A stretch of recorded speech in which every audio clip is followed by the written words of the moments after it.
Ako ba may akwento sa inyo? Have a blessed Sunday sa inyo mga pare koy. Bago ang lahat, ako nga pala si Joey at napakatamad kong tao.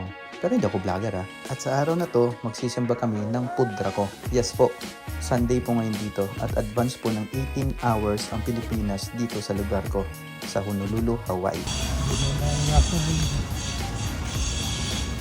And after almost 5 minutes na walking mula sa bahay namin, nandito na kami sa bus stop. So every bus stop pala dito ay may mga numero. So pwede mo siyang matrace kung anong oras at anong bus number ang darating gamit ang The Bus 2 na app. Bale, bus stop 114 yung pinag-aantayan namin. Hanapin mo lang yung bus stop number and itatype mo yung 114. And then sa search result, lalabas lahat ng mga result na 114 bus. Then click mo yung real-time arrivals. At dito makikita mo yung mga bus number na darating kung anong oras ang arrival nila at sa case ng bus 13, 8 minutes siya.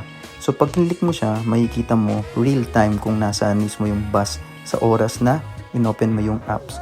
Bali ang mga bus pala dito o yung tinatawag na The Bus dito sa island ng Oahu kung saan ako naninirahan is operated ng Oahu Transit Service Inc.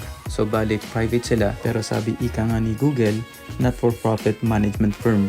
Ibig sabihin, hindi sila ganong kumukuha ng malaking porsyento sa kanilang mga passengers. Galing no? Napaka-convenient ng kanilang system at saka wala masyadong traffic dito. Bali, ang regular fare dito sa adult is $2.75.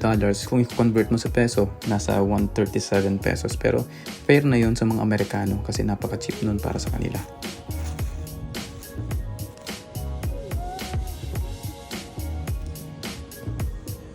Bale, ito pala yung holo card na ginagamit ko. Ito yung mode of payment ko every time na sumasakay ako ng The Bus. Kung wala ka naman ng card, pwede ka magbayad ng cash sa mismong driver. So, courtesy sa kapatid ko, pinagamit niya sa akin yung card na yon. So, unlimited siya kasi pang-adult at babayaran lang siya via credit card.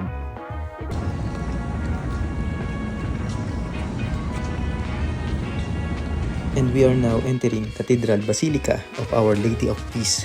So located siya sa Bishop Street dito sa downtown Honolulu, Hawaii. Thank you.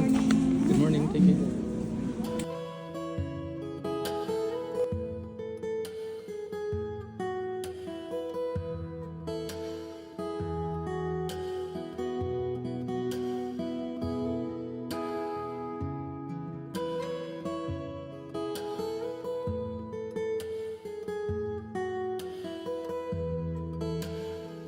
Peace be with you all nga pala sa inyo mga pare ko at sa mga kaibigan ko dyan, sa mga taong iniwan ko at pinaasa. Joke.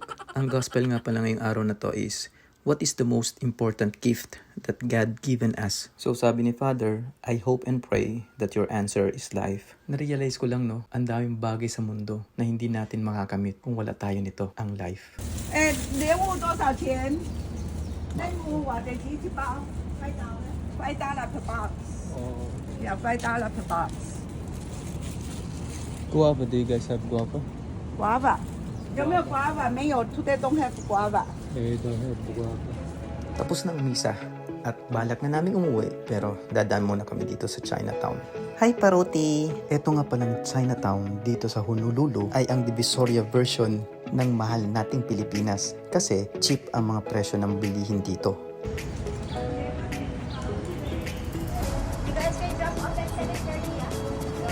Dito lang pala kita makikita sa bilid ang tawag sa amin yan eh.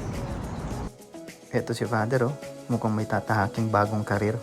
Plano yatang maging vlogger ah. Paano yung pag sumikat ka na? Paano mo i-handle yan?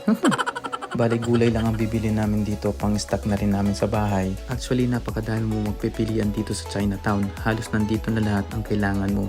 Mapa-spices, condiments, prutas, gulay, meat, fish, seafoods, halos nandito na lahat. Napaisip din ako, kailan nga ba nagkaroon ng Chinatown dito sa Honolulu? So bali ang mga Chinese ay dumating sa Hawaii noong taong 1789 at noong taong 1800s nabuo ang Chinatown bilang community of family stores at nadagdagan nga ang mga Chinese bilang contract laborers noong taong 1852.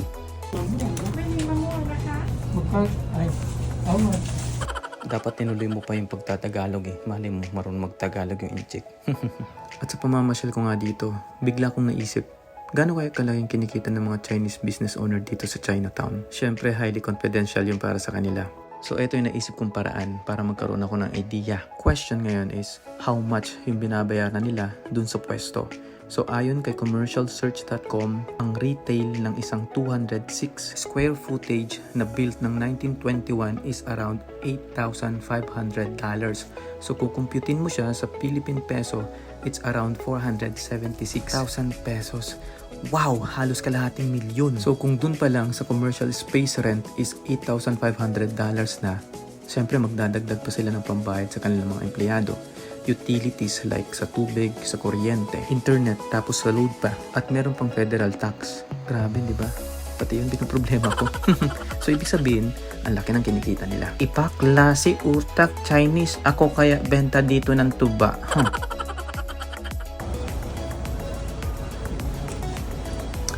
Ayun, at nabili na namin ang kailangan namin bilhin at kami ay uuwi na. Maraming salamat po sa panonood. Hindi nga po pala ako vlogger, pero follow nyo na din.